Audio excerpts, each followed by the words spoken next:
당신은 혼자가 아닙니다.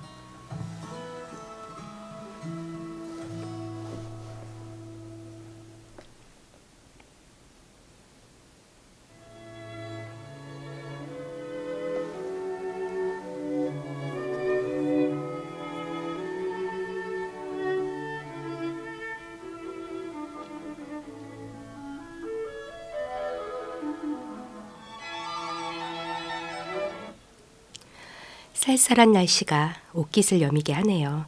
안녕하세요. 커피앤클래식 작곡가 안성입니다.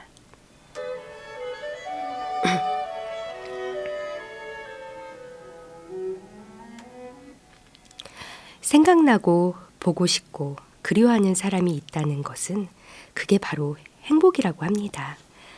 그리고 마음은 팔 수도 살 수도 없지만 줄 수 있는 가장 좋은 선물이라고 하죠. 매서운 추위가 시작된 요즘 따뜻한 마음을 나누며 행복한 하루 보내신다면 추운 이 겨울도 따뜻하게 보낼 수 있을 것 같습니다. 오늘 누구에게 내 마음을 나눠주고 싶으신가요?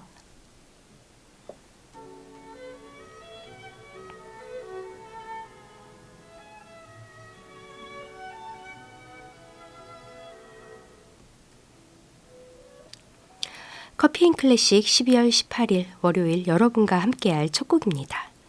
정환호의 꽃피는 날입니다. 아주 콘서트 콰이어의 연주로 감상하시겠습니다.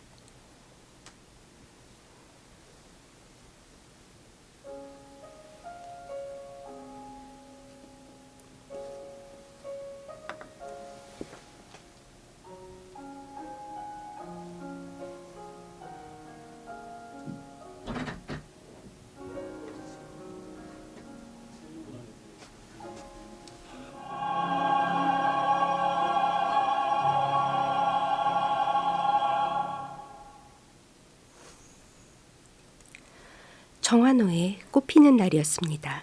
아주 콘서트 콰이어의 연주로 감상하셨습니다. 듣고 계신 방송 KBS 클래식 FM 커피앤클래식입니다. 강원 영동 지역은 89.1MHz, 강원 영서 지역과 수도권 지역은 91.1MHz를 통해 함께하고 계십니다. 커피앤클래식 지금 시각 4시 8분을 지나고 있습니다.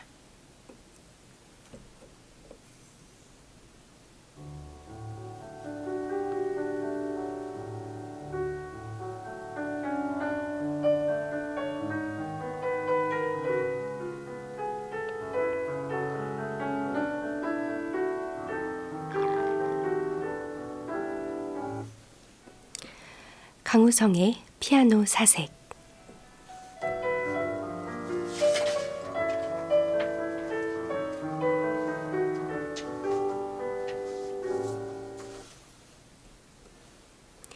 오늘은 강우성의 피아노 사색과 KBS 클래식 FM이 함께합니다. 강원대학교 강우성 교수는 끊임없는 연구와 감성적 접근을 통해 조화로운 연주를 보여주는 피아니스트로 평가되고 있습니다.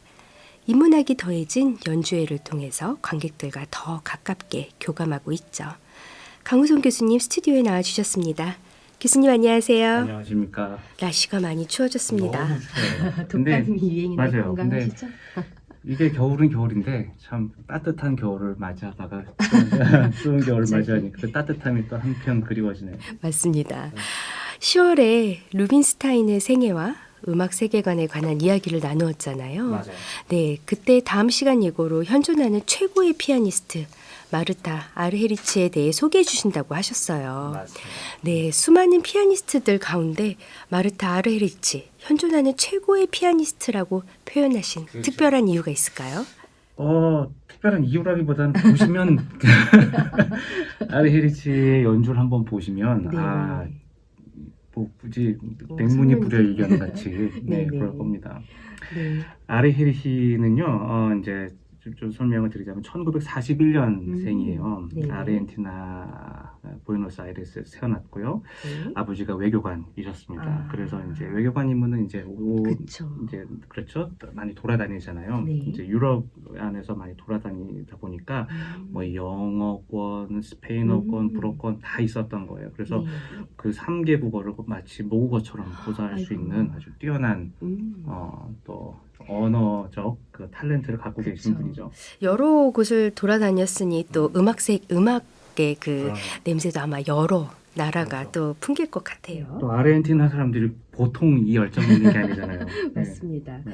그렇다면 아레리치 언제부터 피아노를 배우기 시작했을까요? 아르헨티나는 그러니까 3살 때부터 피아노로 교육을 받았는데요. 네. 이제 뭐 아버지가 외교관이면은 또 그에 걸맞게 어머니도 굉장한 교육력을 또 갖고 계실 거 아닙니까? 그렇죠.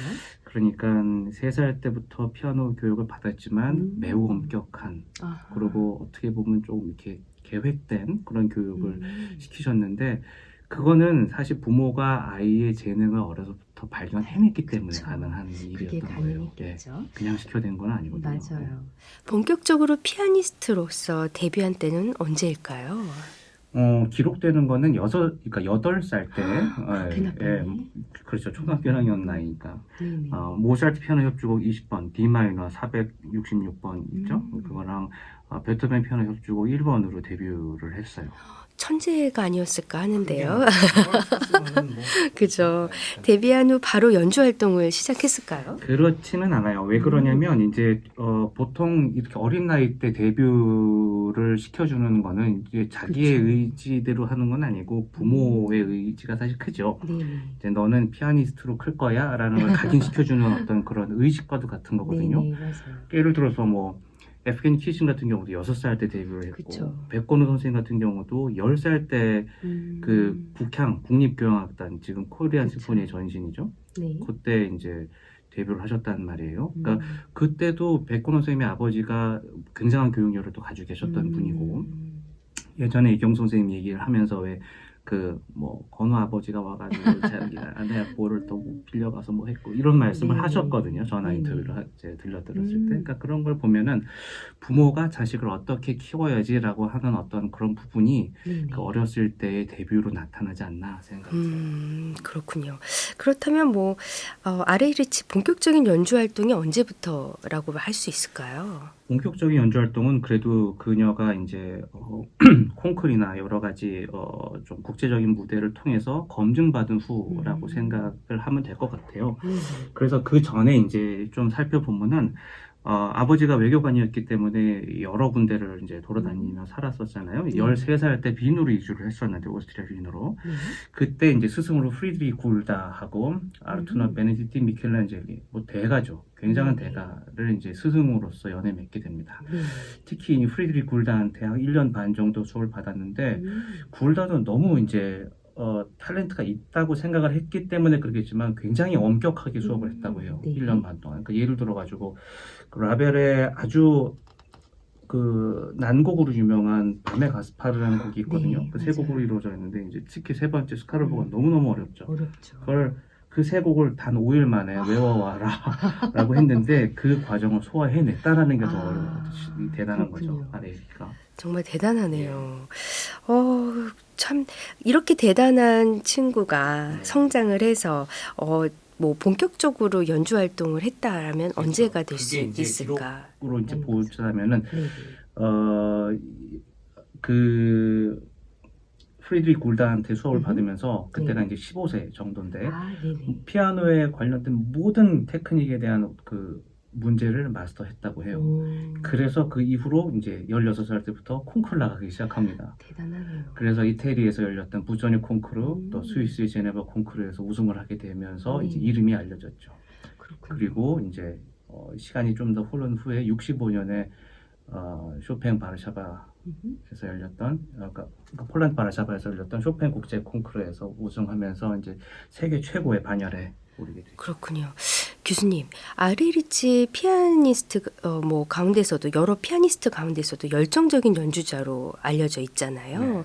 특별히 그런 연주들이 돋보이는 작품들이 있을까요? 뭐 아무래도 열정적인 게 돋보이려면 열정적인 그렇죠. 그런 작품을. 곡을 쓴 작곡가의 작품들이 어울리겠죠. 그쵸. 뭐 리스트나 프로피크나 라흐마니노프 같은 것들인데 이제 어마어마한 이제 그 남성들도 쉽게 접근하지 못하는 어떤 그런 진입 장벽이 높은 그런 곡들이에요. 네. 그래서 제가 예를 들어서 하나 갖고 온 게 있습니다. 네.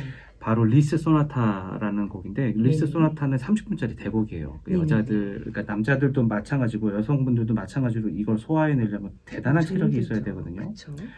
그래서 이제 그 곡을 한 30분, 한 25분, 27분쯤 갈 때쯤에 어마어마하게 어려운 옥타브 패시지가 나와요. 네네. 그래서 그거를 호르비츠가 쳤을 때 하고 네. 아르 헤리가 쳤을 때 하고 제가 한번 비교를 어떻게 다른지 해봤습니다. 어떻게 다른지 짧게 한번 들어보시고 또 말씀 나눠보죠. 네. 호로비츠 먼저 들어볼까요? 네.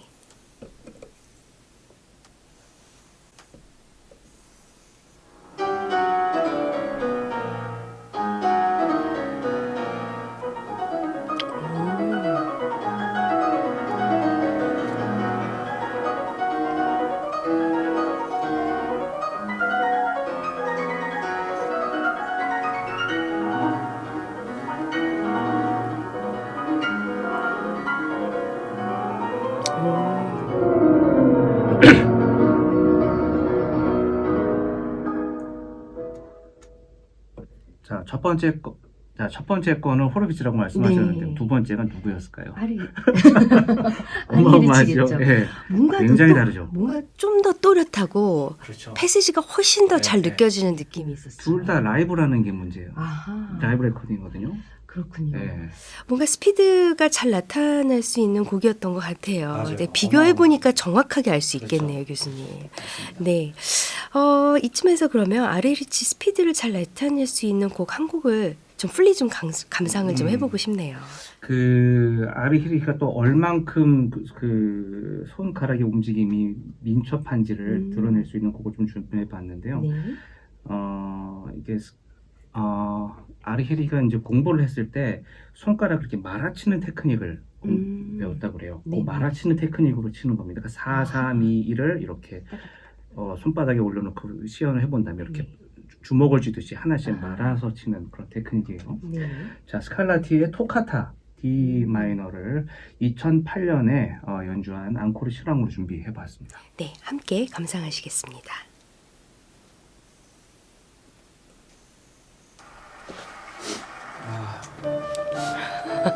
콧물.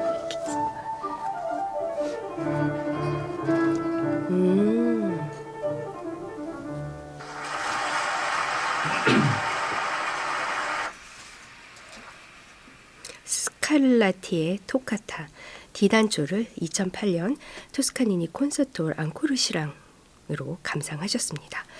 실황 연주라는 게 믿겨지지가 않을 정도로 엄청나게 또렷한 사운드와 네 터치를 하나도 빼놓지 않고 치는 것 같아서 네 가끔 미싱할 수도 있잖아요.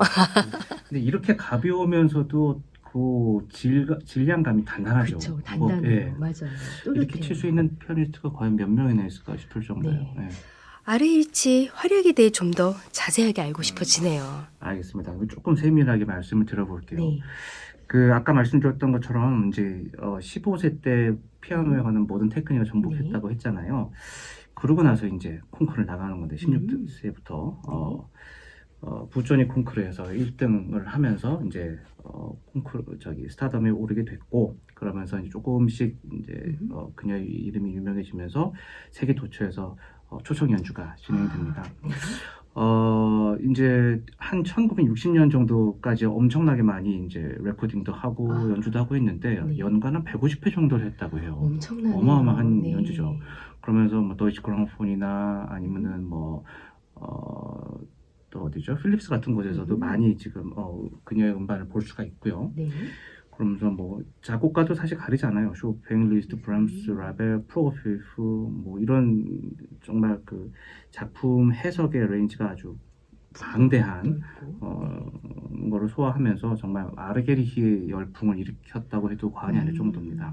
네. 근데 누구나 그렇죠. 그러다 보면은 이제 번아웃이 오죠. 번아웃이 오고 신경쇠약 직전까지 가게 돼서 그렇구나. 무조건 쉬기로 이제 하죠.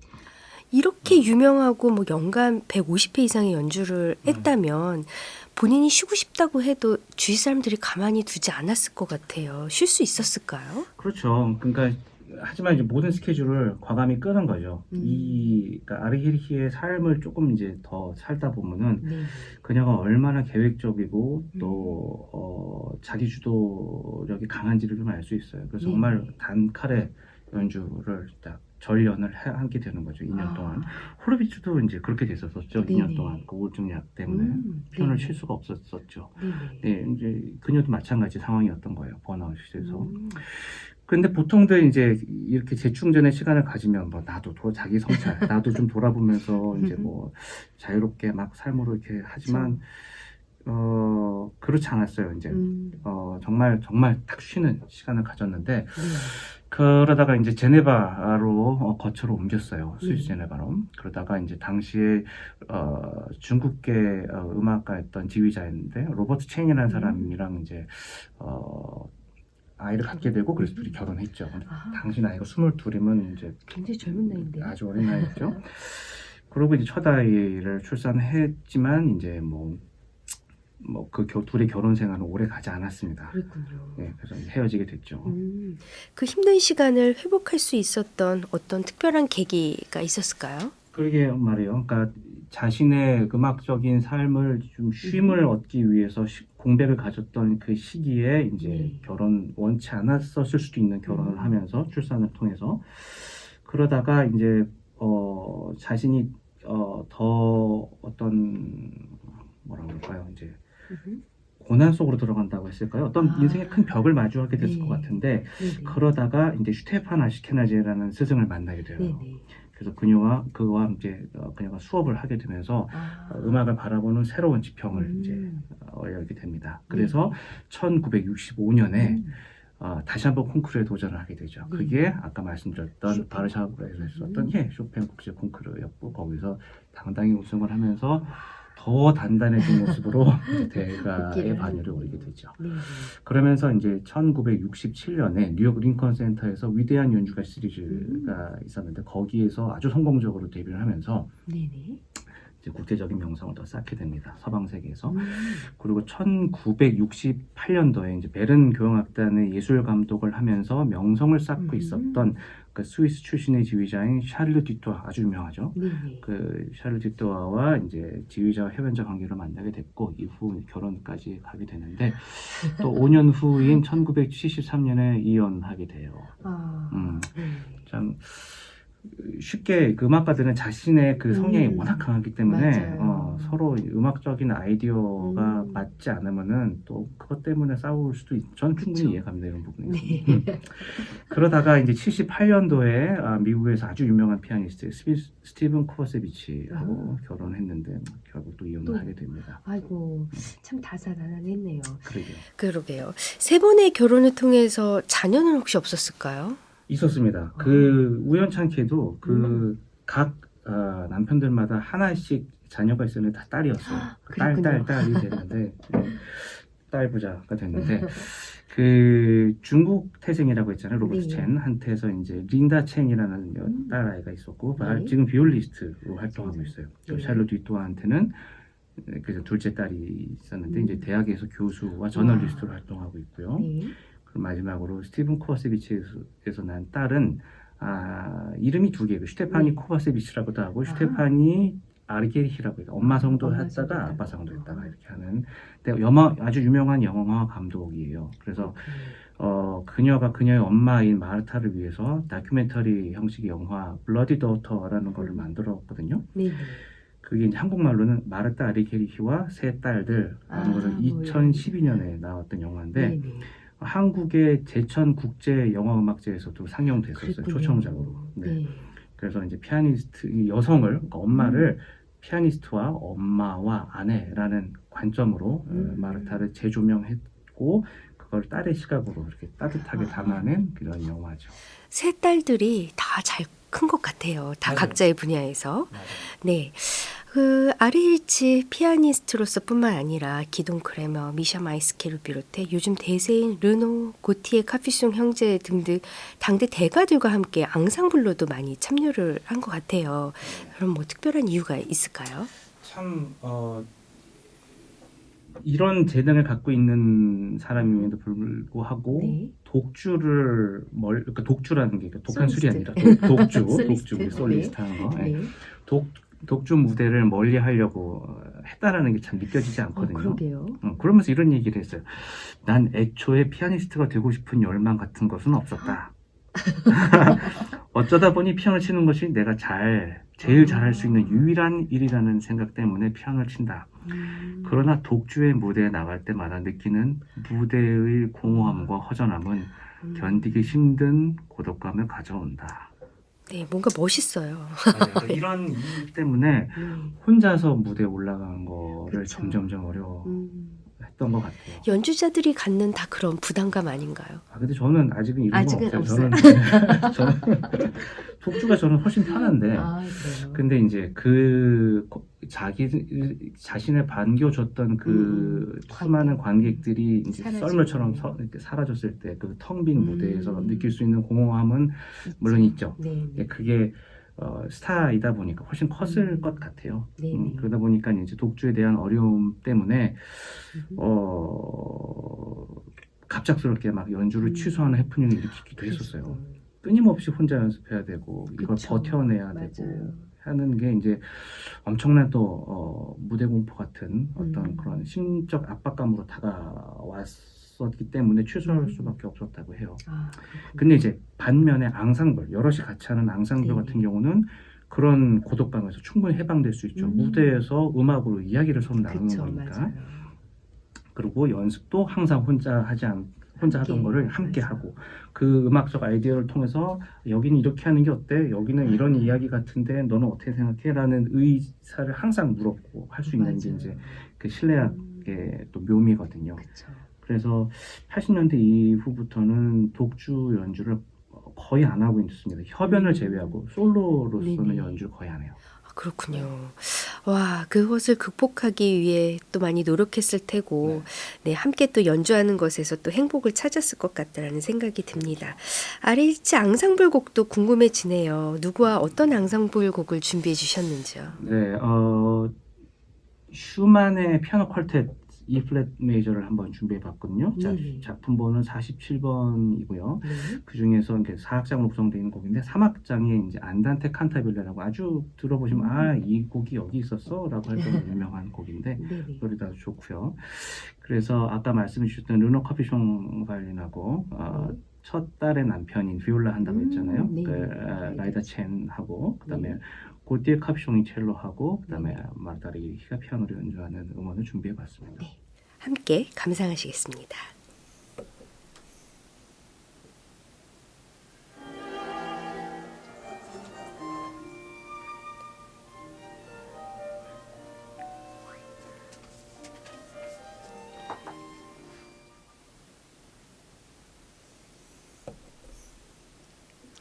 슈만의 피아노 카르텟 E 플랫 장조 작품 번호 47 가운데 3악장 안단테 칸타빌레 언급해 주셨던 르노 카피송의 바이올린, 첫 남편의 딸인 라이다 첸의 비올라, 고티에 카피송의 첼로, 마르타 아르헤리치의 피아노 연주로 감상하셨습니다. 교수님, 네. 아르헤리치의 많은 연주곡들이 있겠지만 초반에 1965년 바르샤바에서 열린 쇼팽 국제 피아노 콩쿠르에서의 우승으로 세계 최고 자리에 등극되었다고 말씀하셨잖아요. 맞아요. 네, 쇼팽 연주도 어떨지 너무 궁금합니다. 제가 오늘 쇼팽 연주 마지막 곡으로 준비를 했는데 라이브 연주거든요. 네네. 쇼팽의 스케르초 2번 쇼팽 콩쿠르 때 연주했던 곡이죠. B단 B 플랫 마이너 작품 번호 31번입니다. 1966년 라이브 연주로 준비해봤습니다. 네, 쇼팽의 스케르초 2번을 청해 들으며 강우선 교수님과는 다음 시간에 기약하도록 하겠습니다. 교수님 감사드립니다. 다들 건강하십시오. 네.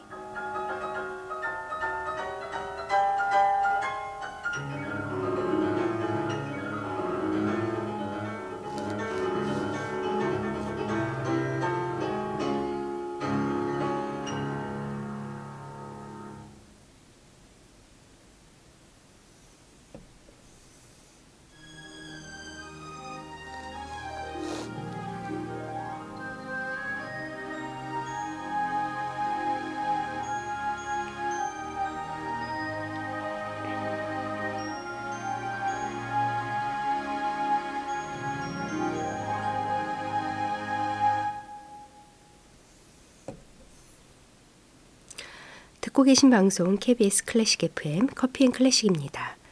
오늘 들으신 음악의 선곡표는 KBS 춘천중국 인터넷 홈페이지 커피앤클래식 게시판에서 확인하실 수 있습니다. 또한 청취자 참여 게시판에 함께하고 싶은 공연과 전시 소식을 올려주시면 전해드리겠습니다. 여러분의 많은 참여 바랍니다. 커피앤클래식 내일은 강원의 음악가 제2회 강릉 남성합창단 정기연주회 실황편이 진행될 예정입니다. 많은 청취 부탁드립니다. 커피앤클래식 오늘 이 시간 마지막 곡 차이콥스키의 현을 위한 세레나데 C장조 작품 번호 48 가운데 2악장 왈츠입니다. 헤르베르트 폰 카라얀이 지휘하는 베를린 필하모니 오케스트라의 연주로 보내드리면서 인사드리겠습니다. 클래식 음악으로 오늘도 행복하세요.